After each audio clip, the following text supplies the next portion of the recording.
Hello friends, in this video let's quickly talk about how to load CSV file data into Postgres database.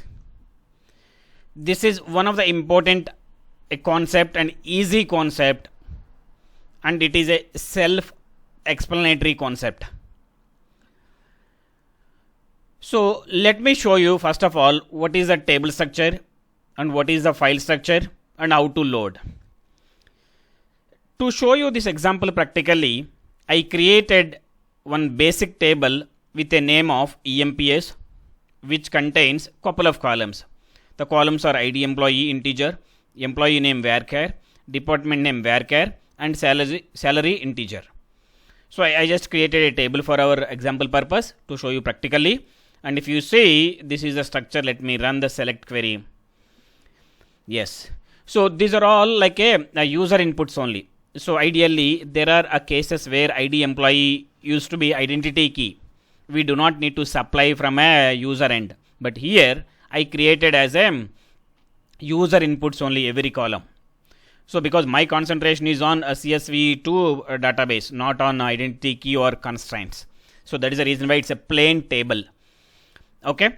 But even though it is a constraints table or some other dependency, the process is the same, but you need to follow the constraints since the constraints required a unique values or not nulls or something like that, you need to follow that. But anyway, the process is the same. So I need to create a CSV file with these many columns: ID employee, employee name, department name, and salary. So let me quickly create a CSV file. So some of the people used to ask how to create a CSV file, or is it possible to provide a sample data? But here I'll show you how to create a sample data even, so that you can practice in a full length. So let me quickly go to the notepad and let's type all the column names here. ID EMP, comma, EMP name. Since it's a CSV file, it's a comma delimiter file. So EMP name, comma, DEPT name, comma, sal. So let's put like this. Okay, ID employee is 1, comma, employee name as John, comma, department name as technical. It's up to me. Okay, technical is a sample data. So 2300 is the salary. Next 2, Kate, employee name is Kate and department name is admin. Salary is of 2000. Now let's go for third employee, Raj. Data is of testing. Just it's a test data. That's it. So it can be any name or any value. Okay. So now I just created this with a employee structure. So you can have multiple columns with more number, less number, and more rows or less rows. It doesn't mean it doesn't mean that there is a change in the process. Okay. So let's quickly save this file. Save as. So it will ask you to save the file here. Okay. So I am planning to save this file here. Okay. So here you need to give a CSV extension. So how I am giving it, just double quotes and make it as EMP data. Okay. Dot CSV. So you need to remember once. So this file has headers. This file has headers. Okay. So now I have one more file. If you see here, so if you see, I have two files. One is EMP, the other one is EMP data. So both are having EMP headers actually. Okay. I'll talk about if there are no headers in the file, how to handle that. I'll talk about it slowly. Now the files are ready. So tables are ready. Then how to load?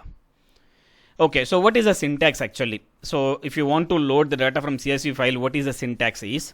So simply I'm writing a syntax first. Okay. So you need to use a copy keyword, copy. In which table you want to copy? So name of the table is a DB name table. Okay. In which table you want to copy. Next, from where you want to copy, you need to specify from path, file complete path. If the file is in desktop, you need to give a complete path including file extension and type of the file and type of the file. This is what is the syntax. And there was a optional parameter header. So if your file contains header, you need to specify, otherwise you do not need to specify this.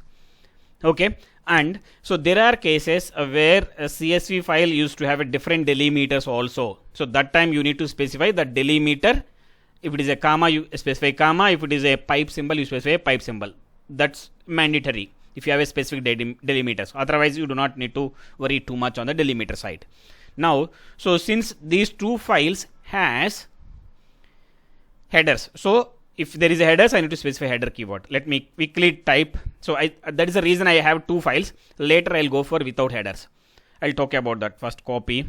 Table name is EMPS. I already showed you the structure and column names as well. From where is the file? So the file is here. So you need to copy the complete path. So you can copy the complete path like this. So you just see like this. You do not need to type even file name also. You just copy like this. Okay. So you can put it as a single code or something like that. And CSV, since it is having a header, I'll specify the header. That's it. So I'm done with the command. I need to execute it. So let's select that particular, because this window have multiple commands. If you run without selecting, it will execute everything. Let's highlight that particular command which you want to execute and click on this button. So once you click on it, you can see here copy to and query returned successfully in 97 milliseconds. So what is copy to? Why the specific number? The file has 2 rows. That is the reason why 2 came here. And this is the time which took for my PostgreSQL engine to load it. Now I have a other file which is having name of emp data. So let me load that also. That is having 3 records probably. Okay. Let me quickly run this. So you can see here copy 2 might vary. Yeah, here copy 3. It means that number of records which are inserted as a part of this command. Even this also took around 97 milliseconds. Now let us see how many records totally my table should contain. 2 plus 3, 5. Let's run this. Yes, 5 records we have it. Okay, so now let's come here. Okay, so let's come here and remove the headers. I want to show you that scenario as well. Let's remove the headers. Okay, save it. I don't have headers now, but sequence is same. I don't have any change in the sequence order and all. So I just remove the header. So if that is the case, you just need to execute only till here. You do not need to execute header keyword here. Just remove that header and run this. I removed the header from only emp data. Let's run this. Yes, again 3 records inserted. But there is no change in the data, so that it's a kind of duplicated in the table if you see.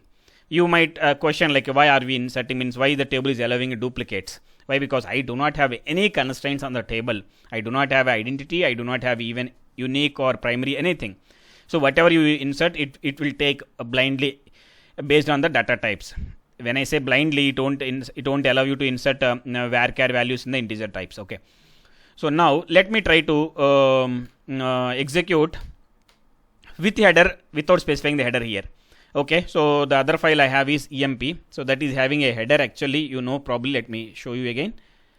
Yeah, this is having a header. So I am trying to insert this.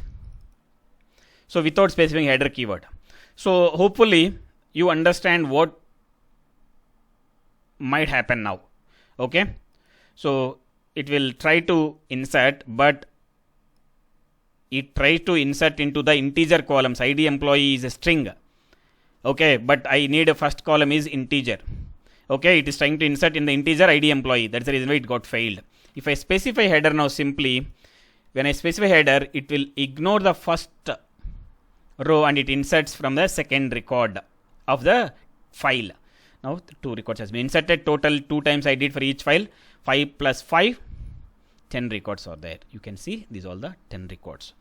So this is how we are going to perform when we have a CSV file with us. So I showed you with header, without header, even delimiter. You need to specify the delimiter here. What is the delimiter? If you have a change in the delimiter, obviously yes, you get a couple of times you get a pipe delimiter, you get some separate letter as a delimiter. It's up to the file source team. Okay, so that's all about it. So in the coming video, we'll talk about how to export the data into CSV file. We'll talk about it. So that's all about it. If you have any question, please drop your question in the comment section. I'll try to answer as soon as possible. Also follow me on Facebook for more technical updates. Thank you for watching.